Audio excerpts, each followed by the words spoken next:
हे guys, good evening. So ये वाले video में एक बहुत ही इंटरेस्टिंग टॉपिक पे मैं बात करूंगा, जिसपे आप से फॉर एग्जांपल आज आप देखोगे मार्केट में बहुत चर्चा भी हो रहा है, ठीक है, कि लाइक क्या हमें स्टॉक्स बेचना चाहिए, ठीक है। बहुत एनालिस्ट लोग आते हैं, बहुत लोग मीडिया में आ रहे हैं, फंड मैनेजर्स आके ऐसे बातें करते हैं कि like we are taking money off the table. ऐसे मैंने एक वन पर्टिकुलर इंटरव्यू का एक पार्ट में सुना उस दिन। तो ये हो गया एक बात। दूसरा पॉइंट ये है कि सब लोग इधर उधर चिल्ला रहे हैं कि like SME stocks overheated है, small caps and mid caps overheated है। पता नहीं कौन कौन से पुराने पुराने इंडेक्स के साथ कंपेयर कर रहे हैं और बता रहे हैं कि लाइक देखो ओवर हीटेड सिचुएशन में क्या होता है एंड ऑल दैट, ठीक है। अब बात यहां पे आता है कि लाइक आपको क्या करनी चाहिए, ठीक है। क्या आपको इनका सुन के स्टॉक्स बेचनी चाहिए या आपको लेट से फॉर एग्जांपल होल्ड करनी चाहिए, ठीक है। बिकॉज देखिए, I understand everybody's point of view कि आप अगर पोर्टफोलियो में प्रॉफिट्स देख रहे हो तो सबसे पहले आपके दिमाग में यही आता है कि like I should not give the profits back to the market, ठीक है। सबको लगता है कि लाइक ओके, मैंने जो बनाया वो मेरे पास रहना चाहिए, गॉट इट। एंड उनको ये डर लग रहा है कि अगर मैं उन स्टॉक्स को आगे जाके होल्ड करूं तो शायद मार्केट मेरे को जो प्रॉफिट दिया था वो वापस ले लेगा, है ना। और इसी डर के वजह से आज बहुत लोग एक्ट कर रहे हैं। बहुत लोग अपने अपने मिड एंड स्मॉल कैप के पोजीशंस को लेट से घटा रहे हैं, या से फॉर एग्जांपल, और आपने देखा भी होगा एसएमई को लेके तो बहुत लोग उसके ऊपर कीचड़ भी फेंक रहे हैं। लेकिन यहाँ पे कुछ चीजें हैं जो यहाँ पे आपको यहाँ पे गौर करना पड़ेगा। You have to focus on a couple of things here. First thing आप देखोगे कि लाइक कोई पर्टिकुलर धंधे के बारे में बात नहीं करता है, सब जनरल बातें कर रहे हैं, ठीक है। मतलब ये जो एसएमई इंडेक्स के बारे में बात करना, मिड कैप या स्मॉल कैप, ये जनरल निफ्टी ओवर हीटेड है एंड ऑल दैट, ये सब जनरलाइज्ड बातें हैं, ठीक है। मैं तो इन सबको जनरलाइज नॉनसेंस बोलता हूं। लेकिन बात यहां पे आता है कि लाइक पैसे एक धंधा बनाता है, ठीक है। मतलब सोचो, एक सिंपल से एग्जांपल लेके बात कर रहा हूं, ठीक है। तो मैं अपना भी एग्जांपल लेके बोलूंगा। सोचो एक ऐसा एक बिजनेस है जो लेट से केपेक्स कर रहा हो, नया नया ज्योग्राफीज में जा रहा हो, 20-30-35% से अपने सेल्स को ग्रो कर रहा हो और उसको लेट से ऑपरेटिंग लेवरेज भी मिल रहा है, ठीक है। तो ऐसे बिजनेसेस, और लेट से फॉर एग्जांपल वो बिजनेस मार्केट शेयर कैप्चर कर रहा है और अपने जो पीयर सेट है उससे कतई ज्यादा रेट से ग्रो कर रहा है, तो ऐसे कंपनी का स्टॉक आपको हमेशा ऑल टाइम हाई में मिलेगा, जो एक नया ऑल टाइम हाई बना रहा है। बिकॉज मार्केट हमेशा ग्रोथ के पीछे भागता है और ग्रोथ को रिवॉर्ड करता है। ये तो मार्केट के हिस्ट्री का एक रूल है कि ग्रोथ के पीछे पैसा भागता है, ठीक है। तो पॉइंट ये है कि ये जो बिजनेस है, क्या आप इसका स्टॉक बेच दोगे बिकॉज आपने कोई जनरलाइज कोई ओपिनियन फंड मैनेजर का सुना कि मार्केट ओवररेटेड है? तो जो लोग बाहर के लोगों का ये जनरलाइज्ड ओपिनियन सुन के अपने पोर्टफोलियो में स्टॉक्स बेचते हैं, रेस्ट एश्योर्ड उनको पता भी नहीं था कि वो क्या खरीदा था इन द फर्स्ट प्लेस। वो उनका सुन के ही खरीदते हैं और उनको सुन के ही बेचते हैं। इसलिए क्या हो जाता है ना, रिटेल इन्वेस्टर्स कभी बड़ा पैसा नहीं बना पाते बिकॉज उनका कोई इंडिविजुअल कन्विक्शन नहीं होता है टुवर्ड्स अ बिजनेस।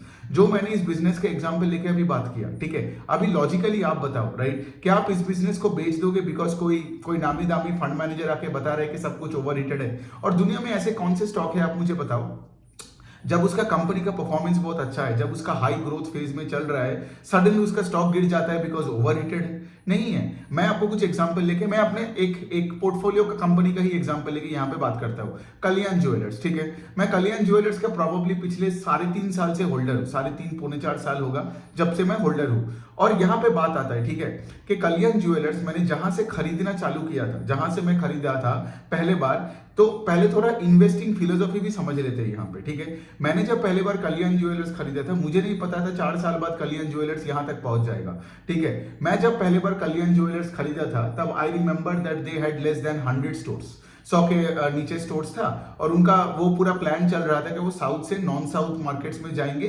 फ्रेंचाइज करेंगे और एक्सपैंड करेंगे एट अ फास्टर पेस, ठीक है। तो वो वाले सिचुएशन था। तो मुझे अभी भी याद है, मैंने अपने पोर्टफोलियो का 2% ऑफ माय पोर्टफोलियो का, of course on current value at that point, मैंने कल्याण ज्वेलर्स में डाला था। एंड उसके बाद से कल्याण ज्वेलर्स केप्ट ऑन परफॉर्मिंग, ठीक है। Because if you look at the jewellery space, मतलब अगर आप B2C या B2B, मतलब कोई भी, मतलब if you look at the whole jewellery space, Kalyan jewellers has always been an out performer, especially in the B2C space, right? मतलब if you had looked at Titan, ठीक है, और कल्याण के साथ अगर आप टाइटन को कंपेयर करोगे तो you would have seen कि टाइटन से कल्याण ने ज्यादा पैसा क्यों बनाया? Because Kalyan grew at a much faster pace than Titan albeit the fact कि Kalyan comes from a smaller base. अब मार्केट को बेस से फर्क नहीं पड़ता है, मार्केट को फर्क पड़ता है ग्रोथ के रेट से। तो if you have seen in the last 2-3 years, Titan ने ग्रो कितने रेट से किया होगा? टाइटन ने ग्रो किया होगा 12, 13, 14, 15% से, लेकिन कल्याण ग्रू नॉर्थ ऑफ अराउंड 30% से, अगर मैं एक एवरेज करके ही बता रहा हूं, ठीक है। तो एवरी क्वार्टर ऑन क्वार्टर जब मैं एक कंपनी को ट्रैक करता हूं, मैं उसके पीयर्स को भी ट्रैक कर रहा हूं। तो मैं कहानी क्यों बता रहा हूं? मैं आपको बता रहा हूं कि पिछले 3-3.5 साल से मैं सिर्फ कल्याण को खरीदते ही जा रहा हूं। 3 साल पकड़ लो आप, ठीक है। मैं कल्याण को खरीदते जा रहा हूं because the business did not give me any excuse to sell the stock, and of course as a result क्या हुआ? I have always been buying the stock on the way up, ठीक है। मेरा जो पहला बाइंग प्राइस था कल्याण, right, वहां से आज आप देखोगे it has been a multi bagger for me, ठीक है। लेकिन द पॉइंट इज के उस दिन मैंने सारा पैसा डाल के आज मैं ट्विटर में आके ढिंडोरा नहीं पीट सकता हूं। तो I grew with Kalyan Jewellers is what am I trying to say here. So यहाँ पे दो चीज है, ठीक है। आज जैसे आप देखोगे कल्याण का स्टॉक 100 के पी के ऊपर चला गया। जब मैं पहले बार लेना चालू किया था तब तो कल्याण का स्टॉक का पी 20, 15, 25 के रेंज में हुआ करता था। पी एक्सपेंशन हुआ, ईपीएस का ग्रोथ हुआ, स्टॉक पूरा पागलों की तरह भागा। Now many good things happened also business में। तो ऑफ कोर्स बिजनेस में कल्याण ग्रू अराउंड, इवन आप Q1 का भी नंबर देखोगे तो they grew around 29% YOY Q1 over Q1, जबकि इस Q1 में ये हीट वेव और इलेक्शन ये सब था, ठीक है। जबकि टाइटन का ग्रोथ इज अराउंड 9%। मैं कल्याण के साथ टाइटन को कंपेयर कर रहा हूं because Titan is the market leader, है ना।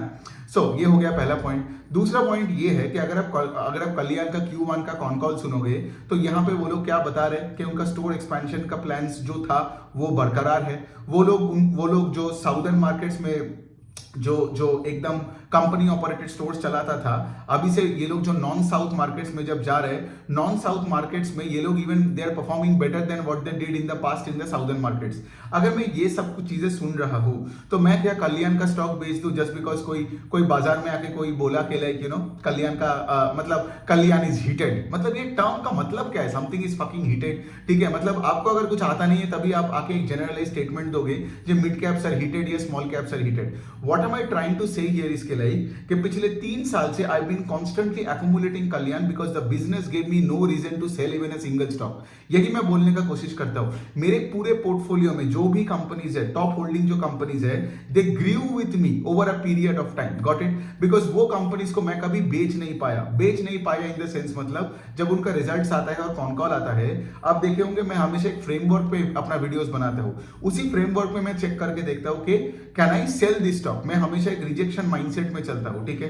वरना क्या होता है ना, you become a fan of that stock, वो एकदम ही गलत बात है। तो अगर मैं उसको बेच नहीं पाता हूं, अगर मैं देखता हूं कि सेल्स अपने सेक्टर में सबसे हाई स्पेस से ग्रो कर रहा है, ऑपरेटिंग लेवरेज मिल रहा है, मार्केट शेयर कैप्चर हो रहा है और कॉन कॉल में गाइडेंस भी मैनेजमेंट सबसे तगड़ा दे रहा है, तो अगले दिन सुबह उठ के मैं 9:15 को अपना दिमाग नहीं लगाता हूं, उस स्टॉक में और ऐड कर देता हूं। एंड ऑफ कोर्स अगर कोई अच्छा करेगा तो उस स्टॉक मुझे ऊपर खरीदना पड़ेगा ना, राइट। और ऊपर खरीदने का सेंस भी बनता है बिकॉज जितना अच्छा आपका गाइडेंस देगा उतना 1 ईयर फॉरवर्ड अर्निंग पे आपका पीई रेशियो कम दिखता है कंपेयर टू से for example the PE ratio जो आप देखते हो प्रीवियस ईयर के अर्निंग के कंपैरिजन में, जो कि आपको नहीं करना है, राइट। हमेशा मैनेजमेंट के गाइडेंस के अनुसार आपको अर्निंग्स का एस्टिमेट लेना पड़ेगा एटलीस्ट 1 साल का, जैसे अभी FY25 में है, उस पे देखना पड़ेगा कि आज का मार्केट कैप क्या है और आप कितने टाइम्स दे रहे हो, ठीक है। उस तरीके से आपको वैल्यूएशन का कैलकुलेशन करना पड़ता है। Now the point I am saying is coming back to Kalyan is would I sell this stock because somebody has said something about you no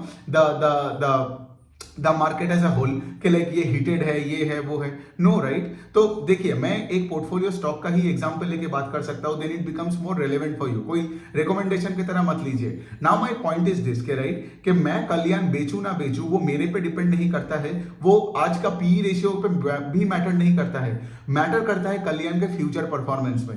मतलब सोचो अगले क्वार्टर में जब रिजल्ट आएगा तब भी मेरे पास 3 सिनेरियोज होगा। एक सिनेरियो क्या है जो कि ये ग्लोरी सिनेरियो है जो इतने दिन से बाय गॉड्स ग्रेस चल रहा है कल्याण में, ठीक है। मैं फिंगर्स क्रॉस किया because I want, of course I want my existing companies to keep hitting sixes and do very well, right. I don't want them to do bad because फिर मुझे एक और कंपनी में जाना पड़ेगा एंड रीस्टार्ट द प्रोसेस।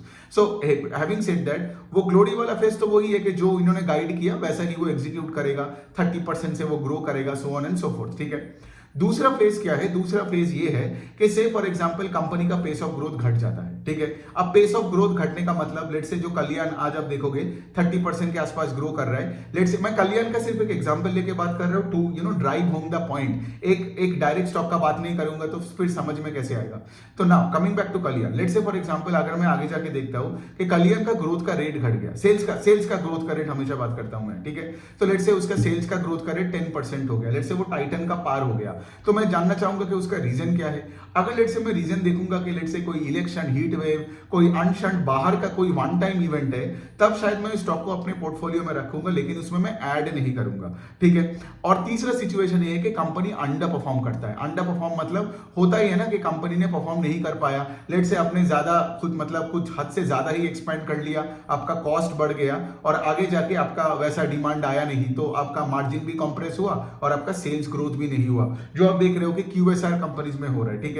कि उनका सबका तो एकदम मार्जिन कंप्रेशन हो रहा है, वॉल्यूम ग्रोथ नहीं आ रहा है, सबको डिस्काउंट दे दे के बर्गर पैटीज खिलाना पड़ता है। So coming back to this, अगर वैसा सिचुएशन होता है, I will cut my position in Kalyan. So my point that I am actually trying to tell you here is very very simple here, कि पहला चीज ये है कि I am not a supporter of Kalyan jeweller just because it has made me a lot of money. मैं इतना तो मेरे को सेंस है कि जो भी बना है वो पास्ट में बना है, मुझे ये पैसे को प्रोटेक्ट करने के लिए यही देखना है कि कंपनी आगे जाके कंपनी का परफॉर्मेंस मुझे डिक्टेट करेगा, क्या मैं जितना भी मेरा आज नंबर ऑफ शेयर्स है इसमें मैं ऐड करूं या फिर मैं इससे घटाना चालू करूं, ठीक है। And of course there can always be some out of the box situation, like say कोई अगर कोई बड़ा लेट से सीईओ भाग जाता है या फिर कोई बड़ा कोई फ्रॉड निकल के आता है, तब तो अगले दिन 9:15 को सुबह उठो और पूरा सेल ऑर्डर मार के निकल के भागो, ठीक है। तो वही मेरा रिस्क मैनेजमेंट, क्योंकि देखो मैं आपको लॉजिकली बता रहा हूं, ठीक है। ये सब बुक्स में आप जितना भी मैनेजमेंट एनालिसिस और कॉर्पोरेट गवर्नेंस पढ़ लोगे ना, स्टॉक मार्केट में प्रैक्टिकली कैसे पैसा बनता है और स्टॉक मार्केट में क्या करनी चाहिए नॉर्मली प्रैक्टिकली कॉमन सेंस लेके, वही मैं आपको सिखा रहा हूं, ठीक है। बुकिश चीजें तो बोलना है तो वो तो बोलने के लिए हजारों लोग हैं, लेकिन वो कभी प्रैक्टिकली आपको कुछ दिखा नहीं पाएगा। So coming back to this, ठीक है, कि आज अगर मेरे पोर्टफोलियो में से आज कल्याण ज्वेलर्स है और कल्याण की तरह मेरे पास और भी 14, 15, 16 नाम है जो कि इसी रेट से आज ग्रो कर रहा है, ठीक है। तो क्या मैं ये सारे कंपनीज को बेच दूं बिकॉज से फॉर एग्जांपल बाहर का कोई बंदे ने बात किया?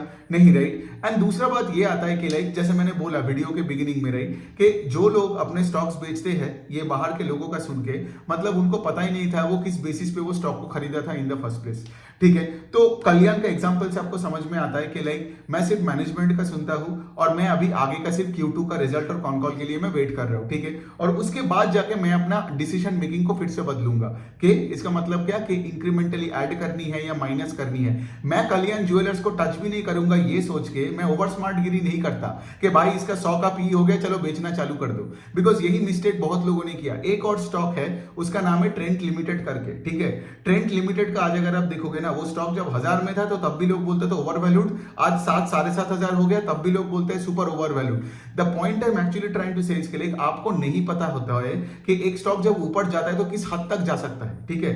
सो don't try to use your head, as long as company अच्छी कर रही है, गाइडेंस अच्छा है मैनेजमेंट का और वो स्टॉक ऊपर की तरफ जा रहा है, आपको छेड़खानी क्यों करनी है, ठीक है। और यहां पे दिमाग चलाने का मतलब यही क्यों होता है, मैं आपको बता रहा हूं। मेजॉरिटी रिटेल इन्वेस्टर्स क्या होता है ना, मिडिल क्लास फैमिली से आता है, वहां पे बचपन से बड़े हुए हैं बहुत कम पैसे देख के। तो स्टॉक मार्केट में जब भी लेट्स से फॉर एग्जांपल एक ट्रेंट या कल्याण या से फॉर एग्जांपल कोई भी कंपनी का अगर आप पकड़ लो, ठीक है, मतलब जिन्होंने बहुत पैसा बनाया, लेट्स से बजाज फाइनेंस ले लो या मतलब पुराने जमाने का HDFC बैंक ले लो, वो पैसा इसीलिए नहीं बनाता है बिकॉज उसको जब थोड़ा सा भी प्रॉफिट दिखता है तो उसको लगता है कि मैंने तो भाई बहुत बना लिया। अगर उनके पोर्टफोलियो में कोई शेयर 2x हो जाता है ना, तो वो उसको झट से बेच के निकल जाता है बिकॉज उनको लगता है भाई 2 गुना हो गया, इससे ज्यादा क्या ही मिल सकता है। So the idea of enough is actually very less. यही प्रॉब्लम है लोगों का, बिकॉज आप ये नहीं सोच सकते हो कि एक स्टॉक आपका 10 गुना 50 गुना भी हो सकता है, और ये तभी होगा ना जब एक कंपनी के परफॉर्मेंस को आप ट्रैक करोगे। अगर आप चार्ट देखते रहोगे ना, तो देखिए there were times in my journey with Kalyan jewellers जब वो स्टॉक कुछ नहीं करता है, ठीक है, एंड देयर आर टाइम्स जब लेट्स से फॉर एग्जांपल वो स्टॉक 2-2 दिन में भागता है। तो मेरा पॉइंट है कि मैं दोनों इस जगह में मैं चार्ट से डिसोसिएटेड हूं। मुझे आप पूछो कि लाइक पिछले 3 महीने में चार्ट में क्या हुआ, मुझे पता ही नहीं है क्योंकि मैं चार्ट देखता ही नहीं हूं और मैं चार्टिस्ट हूं भी नहीं। The point I am actually trying to say इसके लिए, कल्याण का अगर परफॉर्मेंस अच्छा है, ठीक है, और उसका कॉन कॉल अच्छा है और मेरे चेकलिस्ट के अनुसार मतलब सब कुछ सही है, ठीक है, और अपने सेक्टर में one of the fastest growing players है, मार्केट शेयर कैप्चर कर रहा है, ठीक है, और तो फिर इसके बाद में डेली चार्ट देख के मैं क्यों खरीदना बेचना करूं? I hold a great business and unless and until Kalyan का मैनेजमेंट कॉन कॉल में आके कोई ना प्रॉब्लम के बारे में बात करे तो मैं किसी और का क्यों सुनूं, है ना? और ये जो बाहर के बैठे वाले लोग जो ये वैल्यूएशन एक्सपर्ट्स बनते हैं, उनको एक्चुअल में कुछ नहीं आता है, क्योंकि उनको आपको देखना पड़ेगा कि उनका बिजनेस सेंस कितना है। आप उनसे जाके पूछो कि भाई ठीक है निफ्टी का तो नॉलेज दे दिया, आप भाई बता के निफ्टी के कौन से स्टॉक में क्या हो रहा है, उनके कॉन कॉल्स में क्या हुआ, बस उनका भांडा वही फुस हो जाएगा। The point I am trying to say इसके लिए आपको यहाँ पे स्पेसिफिक लेवल पे स्टडी करना पड़ेगा। एंड दूसरा चीज यही है कि जब कोई स्टोरी चलता है ना, जैसे मेरे पोर्टफोलियो में there are so many stocks जो मेरे पहले बाइंग प्राइस है आज 8x है, 7x है, 10x है, पहला बाई प्राइस है। मैं ये नहीं बोल रहा हूं कि मैंने सब पैसा उस दिन डाला था, पॉसिबल ही नहीं है, पॉसिबल ही नहीं है। बिकॉज जिस दिन मैं पहले दिन वो डाल रहा हूं एक छोटे बिजनेस पे फॉर एग्जांपल, मुझे कैसे पता कि वो बिजनेस ही आगे जाके सबका बाप बन जाएगा? नहीं पता था, गॉट इट। लेकिन आप उसको ट्रैक, इसीलिए तो आप देखोगे मैं इतने कंपनीज को मैं ट्रैक करता हूं, राइट? क्योंकि एक तरफ तो है कि आपके कंपनी को अच्छा करना पड़ेगा, अगर अच्छा किया तो आप उस पर ऐड करते जाओगे। दूसरे साइड में प्रॉब्लम एक होता है कि लेट्स से आपका कोई competitor in the same space starts growing at a better pace, तब आप देखोगे आपके शेयर से ज्यादा वो स्टॉक ज्यादा रेट से भाग रहा है, ठीक है? तो वो एक कॉनंड्रम आता है। एंड तीसरा कॉनंड्रम तो वही है ना कि बिजनेस का पेस ऑफ ग्रोथ घट जाता है, ठीक है? और जब पेस ऑफ ग्रोथ घटता है तो आपको पोजीशन से आपको घटाना पड़ेगा। जितना जल्दी आपका स्टॉक बेचोगे और कहीं मोमेंटम मतलब एक ग्रोथ मोमेंटम वाले स्टॉक में जाओगे, उतना ही आपका कैपिटल एलोकेशन सही होगा। So the point I am actually trying to say इसके लिए, जब कुछ एक स्टोरी चल रहा है ना, अपना दिमाग मत लगा के ये मत सोचो कि भाई 2 गुना हो गया या 3 गुना हो गया, अब चलो निकलने का बात है। ये उसी लिए होता है बिकॉज आपने कभी बड़ा पैसा नहीं देखा। और मैं प्रैक्टिकली बात कर रहा हूं, ठीक है? मतलब कोई भी मिडिल क्लास वाले बंदे को अगर आप जो लेट से 6% का एफडी करता है और जिनका लेट से सैलरी हाइक साल में 5% होता है, वो अगर कोई स्टॉक में 3 महीने में डबल देखता है तो वो तो भाग जाएगा ना। इसीलिए रिटेल इन्वेस्टर्स कभी बुल मार्केट को पूरा फायदा भी नहीं ले सकता है, क्योंकि अगर एक बुल मार्केट 10 महीने चलता है ना, रिटेल इन्वेस्टर्स वो बीच में घुस के निकल जाता है इन 1-2 महीने में। द पॉइंट इज के like your job has to ensure that you stay with performing businesses. अगर आपका ये मेंटालिटी रहा ना तो आप ऑटोमेटिकली बुल एक उस स्टॉक के साथ बुल मार्केट को पूरा एंजॉय करोगे, जो कि कल्याण ज्वेलर्स है। मैं और भी नाम बोल सकता हूं अपने पोर्टफोलियो में, लेकिन that will be constituted as recommendation, जो मैं नहीं देना चाहता हूं, ठीक है? The point I am trying to say इसके लाइक, ठीक है, कि मैंने सिर्फ कल्याण का सुना और मैंने कल्याण का कॉम्पिटिटर्स का सुना। जैसे मैंने टाइटन का कॉन कॉल, सेनको का कॉन कॉल, फिर उसके बाद स्काई गोल्ड, और अभी तो नया ज्वेलरी कंपनीज का आईपीओस भी आ रहा है। तो the point I am trying to say इसके लाइक कि हर quarter on quarter I just kept on listening to the management, और सबका सुनने के बाद ऑटोमेटिकली मेरे दिमाग में समझ में आ गया कि यहाँ पे टेलविंड्स क्या क्या है, ठीक है? अनऑर्गेनाइज टू ऑर्गेनाइज में ये जो मार्केट शेयर शिफ्ट हो रहा है बिकॉज ऑफ वेरियस रीजन। ये ज्वेलरी स्पेस का थोड़ी एक वीडियो है, ये तो माइंडसेट का एक है। फिर उसके बाद मैंने देखा कि Kalyan is growing at a much faster pace than Titan. मैंने इस पे कितने सारे वीडियोस तो पिछले 1-1.5 साल से बना ही रहा हूं, राइट? जबकि मैंने कल्याण को टाइटन को कंपेयर करके भी कितने सारे वीडियोस बनाए। The point I am actually trying to say is actually very simple here, कि अगर आपको बुल मार्केट एंजॉय करनी है, ठीक है, तो आपको चार्ट नहीं देखना है, आपको सिर्फ एक अच्छे कंपनी जो हाई रेट से ग्रो कर रहा है उसको रिवॉर्ड करते जाना है जब उसका परफॉर्मेंस अच्छा हो। लेकिन जब उसका परफॉर्मेंस खराब हो जाए, ठीक है, मतलब ग्रोथ का रेट चला जाए, आई एम सॉरी, हाँ, तो जब उसका ग्रोथ का रेट चला जाए तब उसका सर काटने का, ठीक है? And since you are tracking a lot of businesses, आपके हमेशा बेंच, मतलब जो क्रिकेट में फुटबॉल में एक बेंच होता है ना जहां पे और भी प्लेयर्स बैठे रहते हैं सब्स्टिट्यूशन के लिए, ठीक है, वैसे बहुत सारे कंपनीज आपके पास हो गए जो हाई रेट से ग्रो कर रहा है, गाइडेंस अच्छा है, राइट? जैसे कल्याण की तरह, ठीक है? कल अगर कल्याण अंडर परफॉर्म भी किया तो मैं इमोशनली उसका पैसा निकाल के मैं रोना धोना नहीं करूंगा। मेरे पास कल्याण जैसा और भी 25-30 नाम है, गॉट इट, जो Q1 का नंबर्स और गाइडेंस कल्याण जैसा ही किया, ठीक है? तो I can take the money out and put that in the other existing companies in my portfolio, या फिर बेंच से 1-2 नाम उठा के मैं ऐड कर दूंगा। सो ये कॉन्स्टेंटली चलता है, इसमें चर्निंग थोड़ा ज्यादा होता है, which is absolutely fine. Churning क्यों इंपॉर्टेंट है? बिकॉज दुनिया बदल रही है, और अगर आप बोल रहे हो कि आप चर्न नहीं कर रहे हो, मतलब you have figured out the entire world. ये तो होता ही नहीं। जो चर्न नहीं करता है ना, वो बेसिकली एकदम एक पैसिव इन्वेस्टर है, और से फॉर एग्जांपल वो बहुत इग्नोरेंट है। एक इग्नोरेंट पैसिव इन्वेस्टर ही सिर्फ बोल सकता है कि मैं चर्न नहीं करता हूं। बिकॉज अगर आप कोई बिजनेस बैकग्राउंड से हो तो आपको पता है, राइट, कि कभी कोविड आएगा, कभी ये आएगा, कभी इलेक्शन, कभी मॉनसून, कभी ये वो, कभी कोई लैंडस्लाइड आएगा, कुछ भी चीज आके आपके बिजनेस को डिस्टर्ब कर सकता है। तो अगर बिजनेसेस डिस्टर्ब होता है तो, और बिजनेसेस का लेट से ग्रोथ मोमेंटम आता है जाता है, तो इन्वेस्टर्स को भी तो वैसे ही एक्ट करना पड़ेगा ना। I don't understand how can an investor be super confident बाहर बैठ के जब कंपनी का मैनेजमेंट कॉन कॉल में रोता है, ठीक है, मतलब हमारा गाइडेंस खराब है, ग्रोथ नहीं है, ऑल दैट। वही इन्वेस्टर्स क्या होता है ना, वो आप देखे होंगे एचडीएफसी बैंक वाले इन्वेस्टर्स, ठीक है, जो ट्विटर में आर्गुमेंट्स जीत रहे हैं लेकिन अपने पोर्टफोलियो में तो पैसा नहीं बना रहे। तो पॉइंट है कि जितना भी आप आर्गू कर लो, पैसा तो आप ही नहीं बना रहे हो, ठीक है। पूरा बुल मार्केट मिस हो गया ये सारे एचडीएफसी बैंक और एशियन पेंट्स वाले इन्वेस्टर्स का। तो एनी विच वे, मुझे किसी को टारगेट नहीं करना है। तो the point of trying to say इसके लिए कि जब कोई स्टोरी अच्छा चल रहा है तो स्टोरी के साथ चलो and stay in the market all the time. मतलब यहां पे आपको ये नहीं देखना है कि बुल मार्केट है तो मैं आया, बेयर मार्केट आएगा तो मैं जाया। ये भी मैं चीज देखता हूं लोगों में कि लोग हमेशा ये देखता है कि मार्केट के चार्ट के एंगल से, ठीक है, मतलब you have to live a, मतलब से फॉर एग्जांपल जब आप छोटे से बड़े हो रहे हो, देयर विल बी टाइम्स जब आपको बुखार आएगा, ठीक है, देयर विल बी टाइम्स जब let's say for example you will feel very energetic. So the point I am trying to say इसके like life is all about the ups and downs. तो market में कोई भी stock के साथ as long as the business is performing, आप उस stock के साथ रहो, ठीक है। कभी कभार चार्ट ऊपर जाएगा, कभी कभार चार्ट कुछ नहीं करेगा फॉर मंथ्स, लेकिन the point I am trying to say इसके लिए you have to have a focus. वरना क्या है, आप सिर्फ आउटकम की तरफ देखोगे। Most retail investors are outcome oriented. मतलब क्या है, उनका कोई खुद का कोई प्रोसेस नहीं है, वो सिर्फ चार्ट देखता रहता है और उनको लगता है कभी फोमो में फंसता है या फिर ऑल टाइम लो में कोई स्टॉक खरीदता है और उसमें जाके फंस जाता है, या फिर टीवी में कोई एंकर का और इंटरव्यू का कोई बड़ा फंड मैनेजर का स्टॉक का नाम सुन के पैसा डाल दिया। लेकिन उसके बाद क्या, उसके बाद जब उसका रिजल्ट खराब आता है, फंड मैनेजर भी गायब, एंकर भी गायब, और फिर आपका पता नहीं, आप 30-40% का लॉस लेके फिर आप बैठे हो स्टॉक में। The point I am trying to say कि आप एक प्रोसेस में फोकस करो।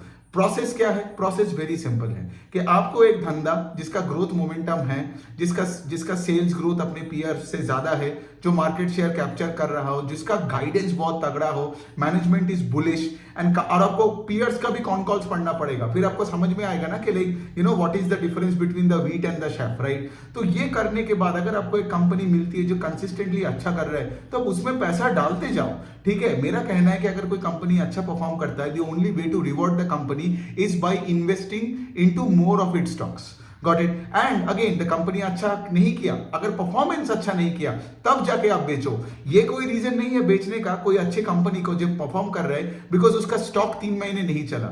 ये भी मैं देखता हूं, बट ये सब एमेच्योर इन्वेस्टर्स होते हैं। ये सब वो लोग होते हैं जो इमोशनली ड्रिवन होते हैं। वो सुबह उठते हैं, चार्ट खोलते हैं, और चार्ट खोलने के बाद वो पूरा दिन चार्ट ही देखता रहता है। उनको लगता है कि they are entitled to make money in a stock, और सिंस वो स्टॉक ने 2 महीने पैसा नहीं दिया। तो वहीं पे बात आता है पेशेंस का। ये जो बोलते हैं ना value investing is patience investing and all that, patience वहां पे लाओ जहां पे लेट्स से फॉर एग्जांपल आपका स्टॉक चल नहीं रहा है लेकिन धंधा चल रहा है। Got it? लेकिन अगर से फॉर एग्जांपल आपका धंधा ही नहीं चल रहा है और स्टॉक भी नहीं चल रहा है और आप बैठे हो, तो आप बुद्धू हो। Got it? There is a difference between the two things that I just said. हो सके तो वापस जाके फिर से ये बात सुनो, ठीक है, कि मेरे स्टॉक मूवमेंट से कोई फर्क नहीं पड़ता है, मेरा धंधे का मूवमेंट से फर्क पड़ता है। और मेरा, जैसे मैं अपना अगर पूरा पोर्टफोलियो का बताऊं, मेरे पोर्टफोलियो में सारे धंधे परफॉर्म कर रहे हैं। मतलब सारे धंधे अपने मार्केट सेगमेंट में, अपने अपने सेक्टर्स में हाई स्पेस से ग्रो कर रहे हैं। सारे बिजनेसेस मुझे तगड़ा समझ में आता है। मार्केट शेयर गेन, देखो मैं यही चीज बार बार दोहरा रहा हूं, आरओई का नंबर ऊपर की तरफ जा रहा है, तो यही चीज मुझे चाहिए ना वैसे कंपनीज में। लेकिन अगर मैं बैठा रहूं और हर दिन थ्रू दिन चेक करूं, बिकॉज कभी कभार मैं देखता हूं मेरा स्टॉक ANB चल रहा है एक दिन, तो मैं देखता हूं अगले हफ्ते CDNE चल रहा है, फिर अगले हफ्ते मैं देखूंगा DENG चलेगा। सो द पॉइंट इज, मैं तो पागल हो जाऊंगा उस तरीके से। लेकिन तुम्हारा अगर प्रोसेस है कि तुम एक अच्छे कंपनी में पैसा डालते हो, ठीक है, तुम वही फॉलो करो और चार्ट के मूवमेंट्स को छोड़ो, क्योंकि ये चार्ट के मूवमेंट्स को देख के ही ना ये सारे आर्गुमेंट्स आते हैं कि मार्केट हीटेड हो गया, ये हो गया, वो हो गया। नहीं तो क्या होगा, you will never enjoy the entire length of the bull market. वही एक 2x बनाओगे, 1.5x बनाओगे और 50% और 30% का गेन लेके भाग जाओगे, because you are more focused on the charts than focusing on the scope of the business. तो बहुत लोग जो मेरे पास आके बहुत स्टॉक्स के बारे में डिस्कशन करने आते हैं, मैं सिर्फ उनको यही पूछता हूं कि देख भाई कौन कॉल पढ़ा, गाइडेंस क्या दिया, तो उनको जवाब नहीं आता है। बहुत लोगों को तो ये भी नहीं पता है कि भाई कौन कॉल क्या होता है। तो the point I am trying to say, जिसको स्कोप समझ नहीं आता है, वो अपने पोर्टफोलियो में अगर कॉस्ट प्राइस से कोई स्टॉक 20% भी ऊपर जाता है तो उसको क्या लगेगा, भाई जल्दी बेच ले भाई, और बेचने के बाद लेट से कोई डिनर करने चला गया अपने बंदी के साथ। सो the point is very simple simple here, अगर आपको स्कोप समझ में आता है, if you follow the words of the management, ठीक है, अगर आप कंपनी के परफॉर्मेंस को ट्रैक करते हो ना, आपका स्टॉक 5x हो या 10x हो फर्क नहीं पड़ता है। मैं बताता हूं क्यों, बिकॉज वो सारे पास्ट के इवेंट्स है। आपने देखा होगा मेजॉरिटी लोग मार्केट में आके ये सब गेन्स के साथ कंपेयर करते हैं, 1 साल का गेन, 3 साल का गेन। लेकिन ये सब मैं क्यों करूं, बिकॉज 1 साल का गेन या 3 साल का गेन कैलकुलेशन मतलब मैं पास्ट को देख के एक रिटर्न कैलकुलेट कर रहा हूं, उससे तो मैं अपने ईगो ही सेटिस्फाई कर पाऊंगा ना। अगर मैं बैठ के यहाँ पे आपको बोलूं मैंने तो निफ्टी को आउट परफॉर्म किया बाय दिस परसेंटेज, इससे ना कोई लर्निंग है, और इस मतलब लर्निंग मतलब ना आपका भी पूरा टाइम वेस्ट, मेरा भी पूरा टाइम वेस्ट। मैं उस टाइम को यूटिलाइज कर सकता हूं ना to find the next 4-5 opportunities. मैं कुछ नेक्स्ट 4-5 कंपनी हो एमएसएमई स्पेस में या स्मॉल कैप स्पेस में, मैं जाके उसको पढ़ सकता हूं। क्या पता मुझे एक कंपनी एक और अच्छे लगे, उसको मैं पोर्टफोलियो में डाल सकता हूं, और क्या पता वो स्टॉक मेरे को अगले 2 साल में रेट से 4x बना दे। तो मेरा कहना एक ही चीज है कि लाइक पीछे की तरफ मत देखो, आगे की तरफ देखो। और कोई भी टाइम में जब कोई कंपनी का रिजल्ट आता है ना, तो क्या होता है ना, जब कोई कंपनी अच्छे से और अच्छा रिजल्ट कर रहा है तो क्या होता है, ऑटोमेटिकली उस स्टॉक के पीछे तो पैसा आएगा ही। लेकिन रिटेल इन्वेस्टर्स को क्या लगता है, अरे ये स्टॉक तो बढ़ गया। और यही वाला प्रॉब्लम है, आपको ये बढ़ गया ये सब चीजें को इसलिए प्रॉब्लमेटिक लगता है बिकॉज आपको समझ नहीं आ रहा है कि बिजनेस का मैनेजमेंट ने गाइडेंस बढ़ा दिया, राइट। जो स्कोप पहले था अभी स्कोप और ज्यादा हो गया, जो टेलविंड पहले था आज और टेलविंड बढ़ गया। इसीलिए आप देखोगे स्टॉक 20% ऊपर चला गया रिजल्ट आने के बाद। लेकिन आप देखोगे रिटेल इन्वेस्टर्स को क्या देखता है, वो ये सब रिजल्ट कुछ ज्यादा देर नहीं देखता है। उनको पता भी नहीं होता है कि कौन कॉल क्या होता है, गाइडेंस क्या होती है, मैनेजमेंट से आप बात भी कर सकते हो डायरेक्टली, नहीं पता। वो सिर्फ सुबह उठे चार्ट देखेगा, अरे बाबा ये तो 20% बढ़ गया। मतलब क्या, जिस टाइम पे स्टॉक को और ऐड करनी थी वो क्या करेगा, वो 20% का गेन देखेगा, भाई एक दिन में मिल गया, बहुत हो गया, तो वीकेंड का दारू का पार्टी के लिए पैसा हो गया, तो वो क्या करेगा, उसी टाइम वो स्टॉक को बेचेगा। So this is the problem why retail investors don't make that much money. और डोंट वरी, मतलब मैं ये सब बता रहा हूं बिकॉज मैं कब से मार्केट में हूं, 2014-15 से मैं मार्केट में हूं। तो पिछले 10 साल में मैंने पहले 4 साल मैंने ये सभी मिस्टेक्स किया, तो मैंने खुद को करते हुए देखा, बहुत ऐसे मिस्टेक्स किया, ठीक है। 2017 वाला जो बुल मार्केट था ना, वो मैं तो ढंग से एंजॉय नहीं कर पाया था बिकॉज मैं ही ऐसे ही करता था। कोई स्टॉक थोड़ा ऊपर जाता था मैं बेच देता था, मुझे लगता था ठीक है कि ये बहुत बढ़ गया। ये सबसे बड़ा मिस्टेक है ये। मैं कौन होता हूं कि इतना बड़ा एक कॉम्प्लेक्स सिस्टम को जज करके अपना स्टॉक बेच दूं, ठीक है।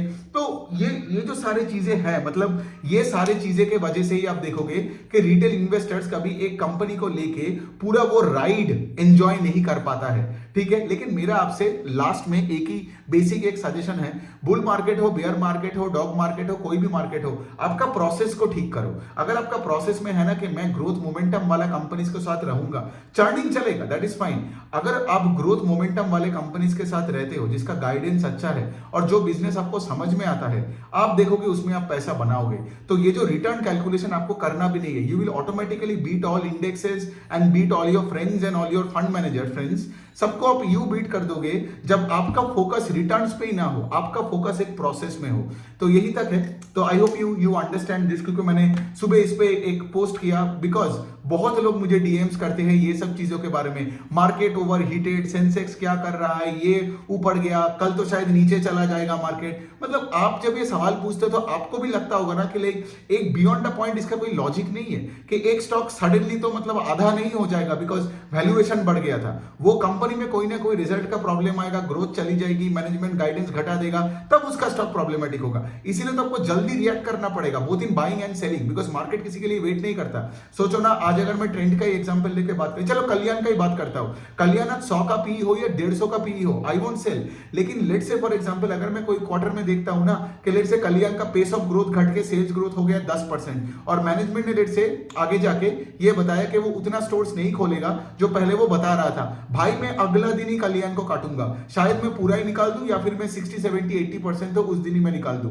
सो the point that I am actually trying to tell you is very simple, don't fall in love with any stocks, don't look backwards in terms of looking at returns, don't compare your past performance with anybody else because that's bullshit. Use the time to research more businesses, use the time to read more PPTs and con calls because अब देखोगे this is a very good time because एक महीने के बाद वो Q2 आएगा और बहुत कंपनीज, एक्चुअली सारे कंपनीज का एनुअल रिपोर्ट्स आ चुके हैं, तो एनुअल रिपोर्ट्स में जाके आप उनका MD&A सेगमेंट पढ़ो, ठीक है, ये सारे काम करो, Q1 का कॉन कॉल ट्रांसक्रिप्ट पढ़ लो, ठीक है, ये सारे काम करो and be prepared for Q2 और उसमें जब रिजल्ट आएगा तो उसके अनुसार आप आगे का डिसीजंस लोगे।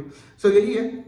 आई होप मैं आपको थोड़ा सा क्लैरिटी दे पाया कि लाइक ये सिचुएशन कैसे होता है एंड रिटेल इन्वेस्टर्स क्यों स्ट्रगल करते हैं। तो एनी विच में अगर आपको वीडियो अच्छा लगता है तो चलो बढ़िया है, और आपका अगर कोई क्वेश्चन है तो यू कैन ऑलवेज लाइक मतलब मेरे को कमेंट सेक्शन में लिख सकते हो। Thank you.